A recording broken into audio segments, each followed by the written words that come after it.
ايوه طيب حولهولي. يا فوزي تمام الحمد لله. موضوع ايه؟ لا طبعا ما اقدرش اسيب الشركه، انا عندي شغل كتير جدا لازم اخلصه قبل ما ماجد يرجع من تركيا. ايوه يا فوزي يعني ايه الموضوع المهم؟ مش فاهمه. ما ينفعش في التليفون يا زهره، الموضوع خطير جدا ولازم نتقابل ونقعد نتكلم فيه وندرسه كويس، والا هيحصل حاجات مش كويسه. لا مش هتاخر عليك، كلها نص ساعه واكون عندك على طول على طول، ما تقلقيش. مع السلامه. ايه يا فوزي في ايه؟ انا عايزك تصفي كل املاكك اللي هنا وبسرعه. ليه؟ هي الحكومه ناويه تأمم املاكي ولا ايه؟ تأمم املاكك ايه؟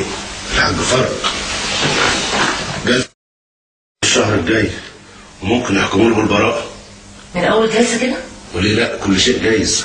طب حتى لو ده حصل ايه المشكله يعني؟ خايف عليك من انتقام يا زهر.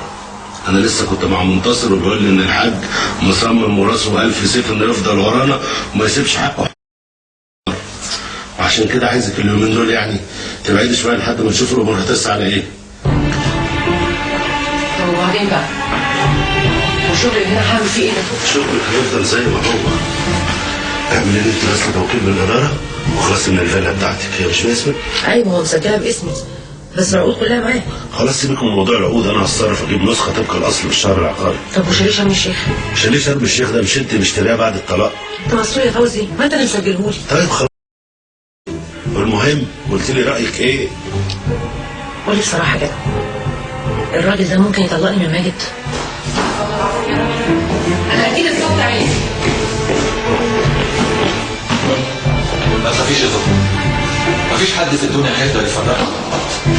انت مراتي وهتفضلي مراتي لحد ما اموت. بعد الشر عليك يا ماجد، ما تقولش الكلمه دي تاني. على العموم انا ممكن اعمل بنصيحه فوزي، احنا ممكن نسيب له البلد اللي فيها ونسافر اي بلد تاني. قلت ايه؟ هي فكره كويسه بس انا خايفه ما ترضاش.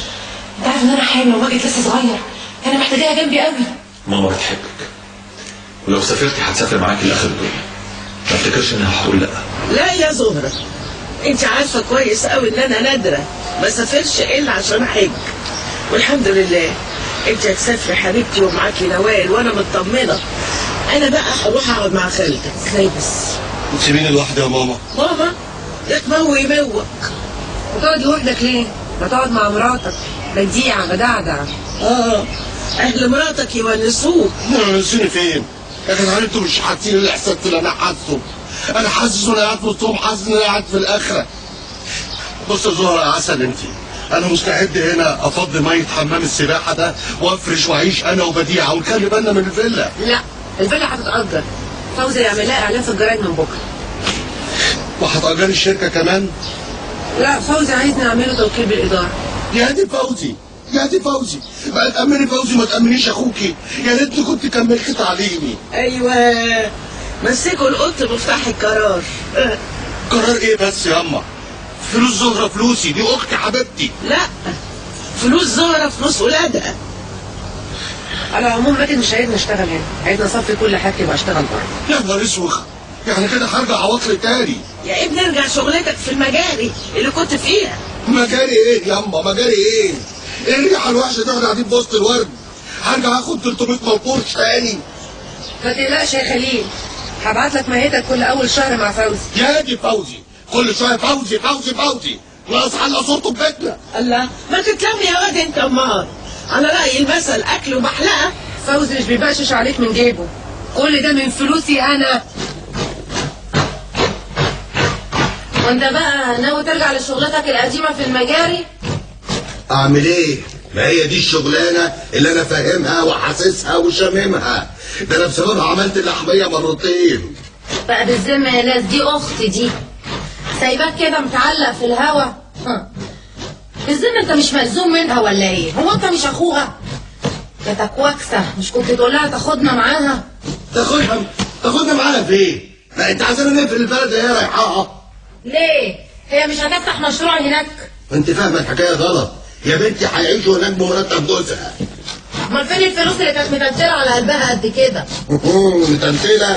انت فاهمه الحكايه غلط.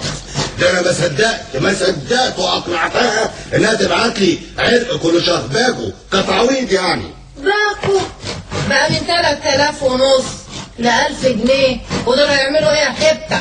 هنعمل ايه بقى؟ اهي نوايا تنزير. طب وكان لزومها ايه الشحطاطه ليها دي من الاول؟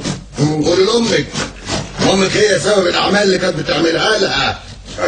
انا مش هاممني دلوقتي الاكل والشرب، انا ما بفكرش فيه خالص، انا بفكر في المزاج بتاعي هجيبه ازاي. يا اخويا تنيل على عينك، قال على راي المثل عريان الراس وعامل لي بصباط. يا لهوي الفراخ اتحرقت على البوتاجاز. نتكلم؟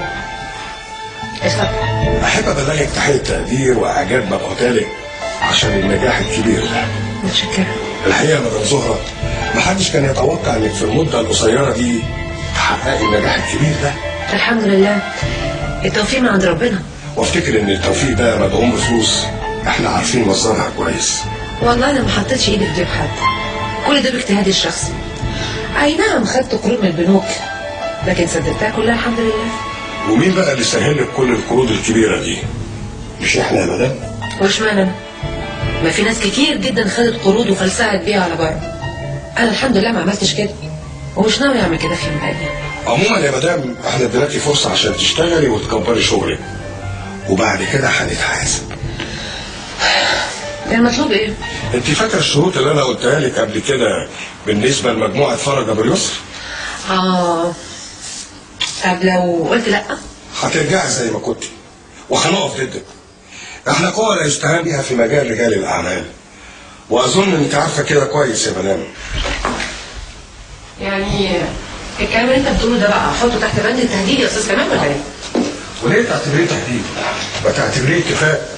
وتاكدي يا مدام ان احنا هنعوضك عن كل قرش هتدفعيه. عموما انا ما عنديش اي مشكله. انا اصلي ان شاء الله مسافره بيروت كمان اسبوع، مش هقعد هناك كتير، يومين 3. اول ما ارجع هديك تليفون ونقعد نتفق مع بعض. الحقيقه انا ملاحظ المره دي تفكيرك احسن من المره اللي فاتت. المره اللي فاتت الفلوس مش فلوسي وصاحب المال ما كانش موافق. صحيح انتوا عملتوا ايه مع منتصر؟ الحقيقه منتصر ده انسان عاقل وبيحاول ينقذ مجموعه فرج من الدمار. على فين؟ انت لسه ما شربتش القهوه؟ ما انا سبق قلت لك هشرب وهشرب معاكي كتير قوي، بس ده بعد ما نتفق. بعد اذنك. مع الف سلامه يا فندم.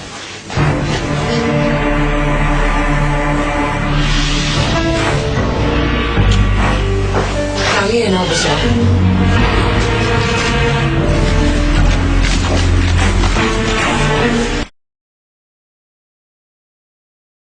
مش مهم دلوقتي، الحجز بتاع بيروت عايزاه النهارده بعد الظهر ضروري. ليه؟ ايه اللي حصل؟ اعملي زي ما بقول لك. طب افرضي ما لقيتش النهارده؟ اتصرفي على اي طيران، ان شاء الله حتى طياره خاصه. اوكي. نوال. ايوه يا زهر.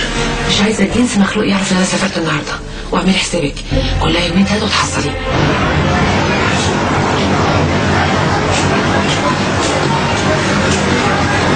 يا باشمهندس اطلب 0900. اطلبك انت طبعا. فين؟ انت بقت هوايه عندك ان انت تقطعيني، انا افتكرتك مش جاي. انا بصراحه ما كنتش جايه النهارده يا فندم. ليه كده يا نونو؟ عشان عايزه اعرف اخرتها معاك. اخرة ايه يا حبيبتي؟ اخرة اللي احنا فيه، اخرة المقابلات. يعني لو حد شافنا مثلا دلوقتي من قرايبي ولا اخواتي هقول لهم ايه؟ بسيط، قول لهم زميلي في الشغل. ليه؟ وزميلي في الشغل هيقابلني هنا ليه؟ بنعمل اجتماعات؟ بقول لك ايه يا فريد؟ انا قررت ان دي تكون اخر مره اشوفك فيها. اخص عليك يا بنت، اخص عليكي. انا تعملي فيا كده؟ لا، انت مودك النهارده مش عاجبني حاجه. وانت كمان مودك مش عاجبني. احنا اتفقنا من فتره على ايه؟ اللهم صل على النبي. اتفقنا على ايه بقى؟ انت كمان نسيت؟ مش احنا اتفقنا ان انت هتيجي تقابل بابا؟ ايه؟ اتفقنا على كده؟ بس انا ساعتها قلت لك ناخد فرصه اكتر ندرس فيها بعض. وانت لسه ما درستنيش كل ده يا فريد؟ انا درست الدراسه، بس انا عايزك انت تاخدي فرصه تدرسيني فيها كويس. من ناحيتي اطمن، انا درست كويس وحفظتك يا فريد. انت متاكده؟ بس انا المناهج بتاعتي صعبه شويه ومعقده، ده بالاضافه لان في بعض المناطق الغامضه في شخصيتي، يعني لازم تتعمقي في الدراسه عشان تفهميها. بقول لك ايه، ما تلفش وتدور عليا، وما تنساش كمان انا تخصصي علم نفس، يعني انا حفظتك كويس جدا وبالنسبه لي انت الكتاب مفتوح. عشان تعرف يا فريد، لو الاسبوع الجاي ما جيتش تقابل بابا هعرف ان انت بتتسلى ومش عايز تتجوز. ماما فريد. ايه يا فريد؟ في ايه يا حبيبي؟ يا حبيبتي ايه يا رب؟ مبروك يا ست كل. مبروك على ايه؟ هتبقى حامل يوم الخميس الجاي ان شاء الله. يعني ايه مش فاهم؟ يعني مش فاهم، بيقول لك هتبقى حامل، ابنك هيخطب يوم الخميس، هيخطب نورهان. نورهان؟ نورهان؟ انت نسيتيها ولا ايه نورهان؟ ده انت بترد عليها بقالك شهر ونص في التليفون. نورهان البنت بمصوت مسرسع دي. هي مصاب مسرسع دي، بس انت ابتديتي دور الحما بدري قوي، بقول لك يوم الخميس مش من دلوقتي. ليه يا ابني؟ مش الاول تخليني اشوفها واعرف اصلها من فصلها؟ لا صلي على النبي، انا شفتها وعرفت اصلها وفصلها وكل حاجه، وانا من اول ما شفت البنت دي وانا حسيت ان هي هتعشش معايا، عجبتني، وبعد كده رحت لابوها وامها واتفقت معاهم على كل حاجه خلاص. كده يا فريد من ورايا؟ الناس يقولوا ايه؟ ناس مين يا ماما؟ ناس مين؟ قال لا يا ابني، يقولوا ايه؟ مالكش شقه؟ لا ما بكره ان شاء الله لما يشوفوكي كده هيعرفوا انها ليا ام موزه وحلوه وهتبقى اعظم حما في الدنيا ان شاء الله. وعزمت بقى صاحبك ماجد ومراته؟ لا هنعمل ايه؟ حظنا معاك كده بقى يا عريس. طيب يا سيدي، لا احنا هنكون مسافرين. هنكون سافرنا طبعا. تأجل؟ ايه يعني تأجل الخطوبة؟ لا اوعى، ده انت لو اكلت مش هتتجوز في سنتك طبعا. انا هكلمك بعدين. لا على العموم احنا ممكن نعزمكم عندنا اسبوع في شهر العسل، وهكلمك واقول لك احنا في انهي بلد. ماشي يا سيدي. طيب طمني، العروسه حلوه؟ هتلاقي صوت على الجميل. زورة بتقول لك ابعت لنا صورتها على الميل عشان نديك الاوكي. اوكي ماشي، احنا مسافرين بعد بكره. يلا مع السلامه. مقنع ولا كذاب؟ هما مسافرين فين؟ مسافرين بره. انهي بلد يعني؟ ما رضيش يقول لي ابن بس انا ماما حاسه ان السفريه دي فيها ان يكونش مراته هبشت هبشه من بتوع البنوك دي وناويه تهرب.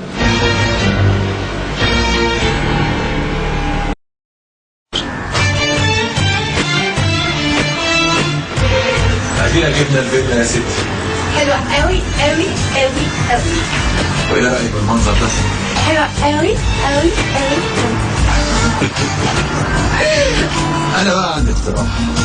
ايه هو؟ ايه رايك تفتحي مكتب استيراد وتصدير؟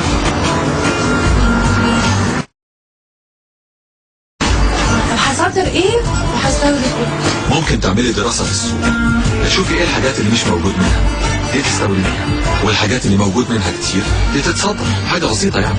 شفتي بقى الشباب شاطرين ازاي؟ سوريا ولبنان بلاد التجاره. انا بقى ابويا الله يرحمه كان تاجر، بس انا بقى ما غاويش التجاره. انت لو كنت غاوتها كان زمانك دلوقتي نافعني. يا سلام، ومين قال لك ساعتها ان احنا كنا هنتقابل؟ ليه؟ انا كنت عايزه اشتري منك وانفعك. انا شايفه ان الكلام اللي بيقوله ماجد مظبوط. على العموم انا في هنا تجار كبار صحابي، ممكن تقعدي معاهم وتفهمي منهم وضع السوق. ايه رايك؟